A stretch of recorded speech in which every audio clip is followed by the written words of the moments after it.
ధ్యానంలో ఉండిపోండి. మీకు శ్వాస మీద ధ్యాస అలవాటు కదా, ఆ శ్వాస మీద ధ్యాస అనేదాన్ని, ఆ ధ్యాస అనేదాన్ని ఆ వెనుబాము కింద మలద్వారం దగ్గర అక్కడ పెట్టండి ధ్యాస.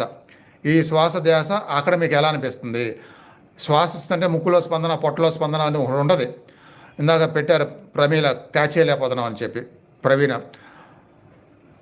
శ్వాస నడుస్తున్నప్పుడు పొట్ట ముందుకేనకి పుట్టుకేనకి భారీగా నడిచిద్ది. పొట్ట జీవితాంతం నడుస్తూనే ఉంటుంది పొట్ట కదలిక.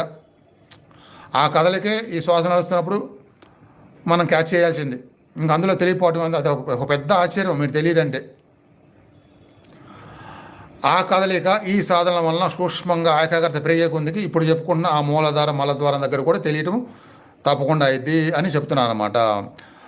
కంగారు పడద్దు, తొందరవద్దు, నిస్పృహొద్దు. అతి త్వరలోనే అన్నీ తెలుస్తాయి మీకు. రిలాక్స్గా కాన్సన్ట్రేషన్గా ప్రయత్నించండి. ప్రస్తుతం అయితే ఇప్పుడు నేను చెప్పింది ఆ 20 శ్వాసాలు అలా